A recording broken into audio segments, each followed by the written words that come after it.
Hello, everybody, and welcome to the Rant. I'm Drunk Farmer, and yes, it's Sunday morning to be precise. Um, since Nebraska didn't play yesterday, Saturday, I watched a lot of college football last night. And I kind of want the show I want to do is I kind of want to go over what's going on in the other conferences, the top five, the big five conferences, kind of see where, kind of give you my little view and see where everybody's at and stuff and who's going where and, stuff like that. Who's going to go to the conference championship games, my predictions, who's going to the conference championship games. Because, like I said, it's getting down to the nitty gritty. And I'll give you my prediction on the college championship top four. So let's first start off in the Big 12. Let's do that. I mean, so many things happened in the Big 12. First, I want to start off because I was laughing about it last night and I about fell off my couch. Kansas beat Texas in overtime? No, that is not a misprint. That is true. The University of Kansas went down to Austin, Texas, and beat Texas 57-56 in overtime. Oh my! Kansas tied up the game at 50. Kansas got a go-ahead touchdown. They could have tied the game up, went and extended it into another overtime. At that time, it was 55-56. But no, Kansas, they have nothing to lose. What'd they do? They went for two, and they won. Like I said, the score was 57-56 Kansas.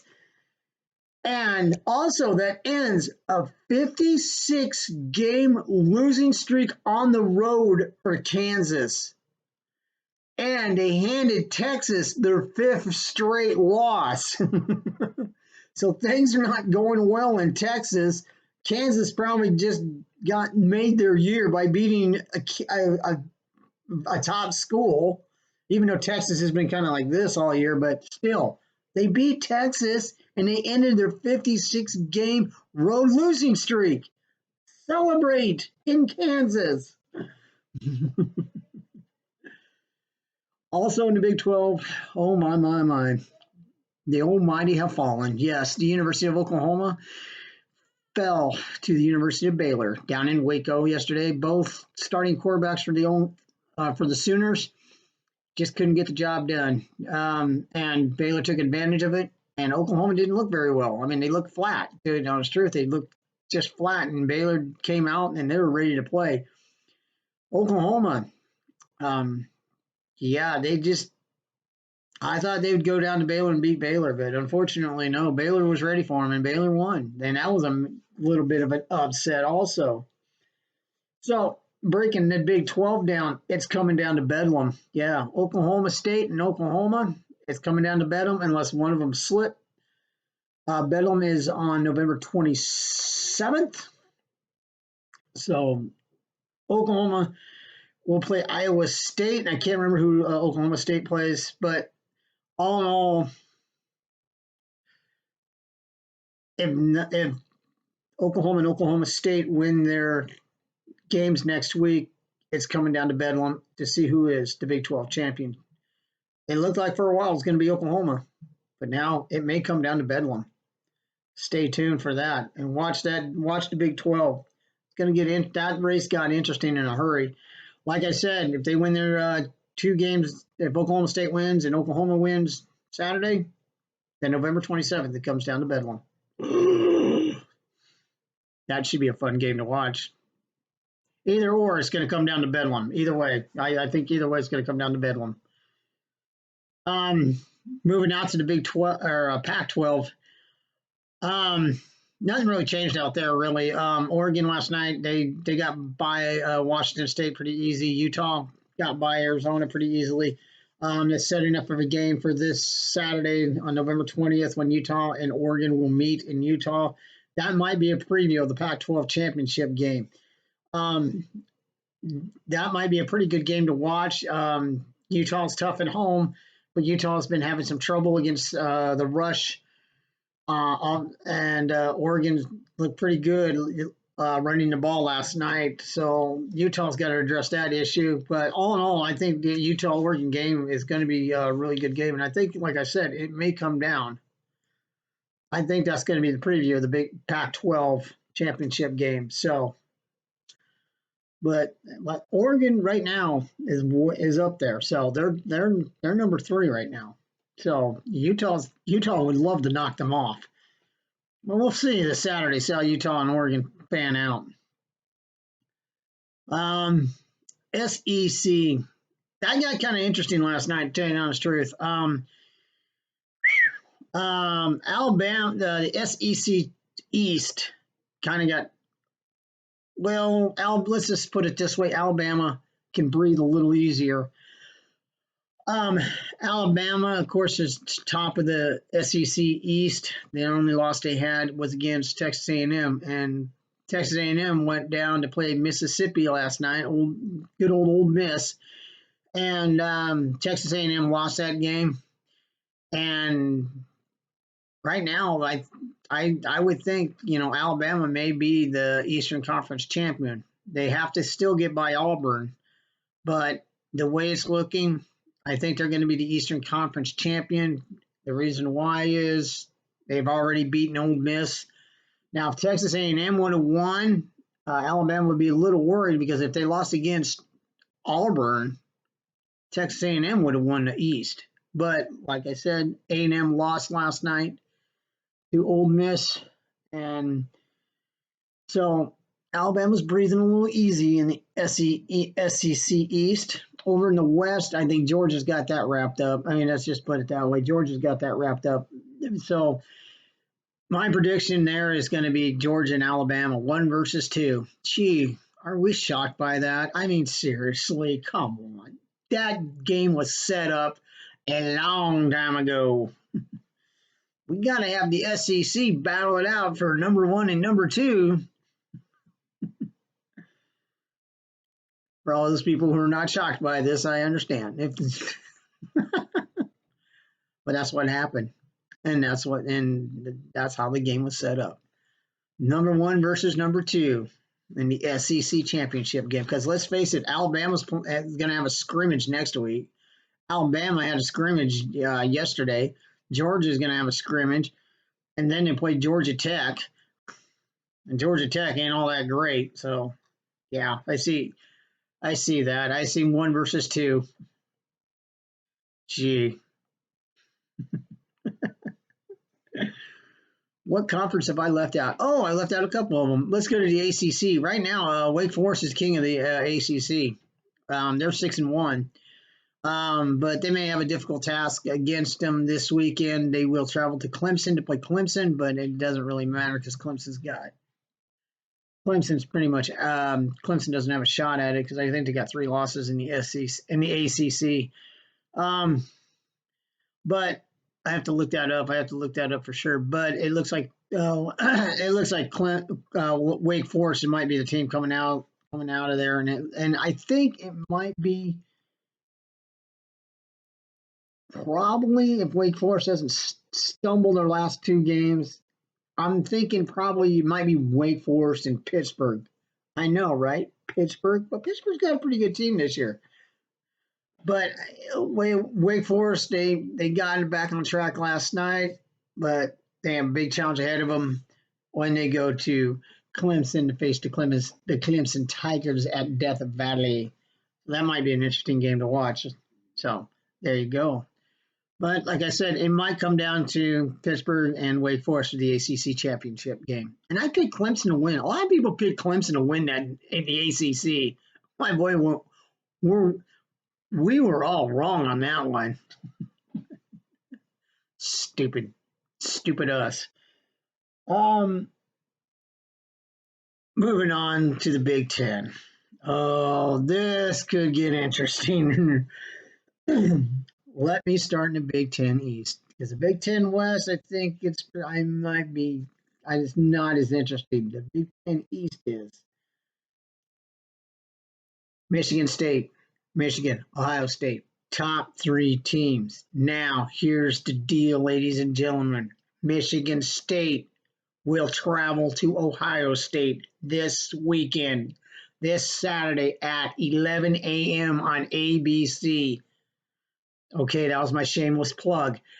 So that will be a very interesting game to watch because, and I'll tell you why. Here's the scenario in the Big Ten East. If Michigan State pulls a rabbit out of their hat when they go to the horseshoe, and if they beat Ohio State, they will probably be the Big Ten East champions.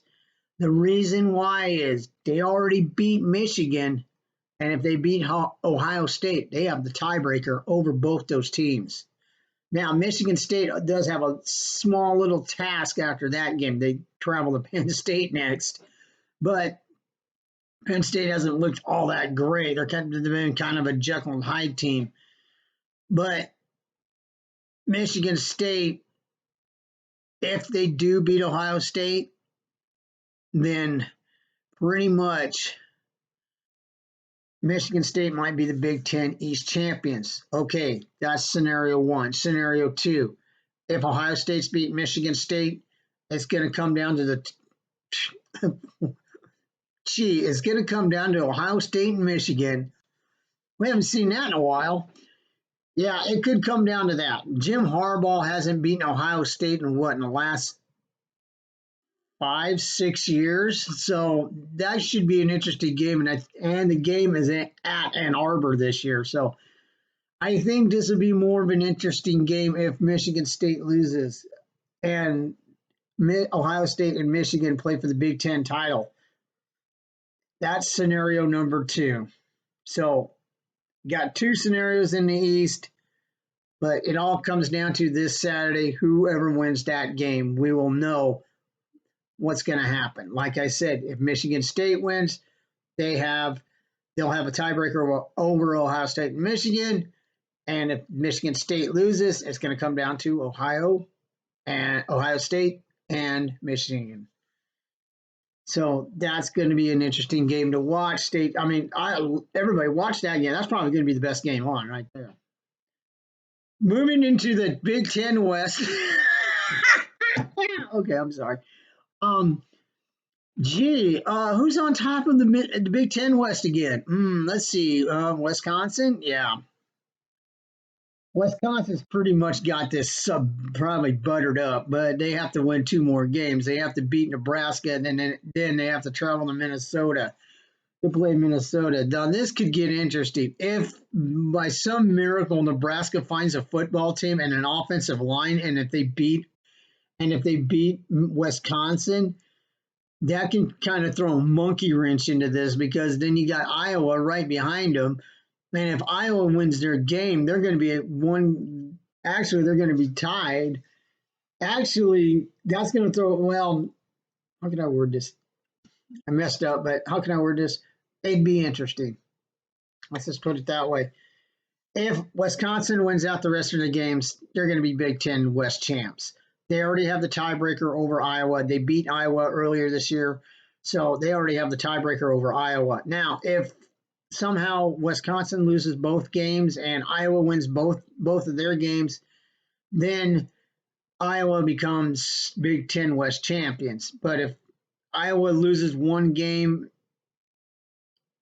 and Wisconsin wins out the rest of their games, Wisconsin is going to be, the Big Ten West champions. Gee, who would have thought that? And Wisconsin's won, 5 games in a row already? They may be winning, but they play Nebraska this week. And I will have that prediction this Friday on the Rant Predict show. Now for my top 4. The top 4 for the college playoffs championships. There's my prediction. It's not going to change a heck of a lot, to tell you the honest truth. Georgia still number 1, Alabama number 2. There's a shocker. They're setting that game up for the SEC championship game. Number 3, Oregon. Number 4 will be Ohio State. Number 5 and number 6 could get interesting. I think Cincinnati might still be at number 5 and Michigan still at number 6, but possibly, and I kind of have a gut feeling about this, that Michigan may jump Cincinnati to get in that number 5 spot. I just got a gut feeling about that. And so that will not surprise me at all. I don't think it'll surprise a lot of other people either, because there's been kind of rumors and circulations about it that Michigan may jump over Cincinnati this week. But that could be. Don't be surprised if you see that, because they want to set up that Michigan-Ohio State game. So there you go. And what does better than Ohio State and Michigan? What's that bring? TV revenue. Kind of like Georgia and Alabama, 1 versus 2, TV revenue. So there you go, folks. That's my take on everything. I'll be back next week, and we'll see where things are, because things back probably next week will start to thin out a little bit, and I'll be back next Sunday to give you my little, I don't know, my little view on it. So until I won't, well, wait, I will see you Friday for the Rant Predict show. There you go. Then I'll follow up on Sunday with see where everybody's at on, because things are starting to get thin out next Saturday. Trust me, things will thin out. So until then, hit that likes button, hit that subscribe button, or leave a comment. How do you feel about this? How do you feel about all these races in the Big 5 conferences? Let me know. Till then, everyone, I will see you I'll see you Friday for the Rant Predict show, like I said. Until then, everyone, have a wonderful week. I will see you then. Or if anything else comes up, I'll be back. Bye.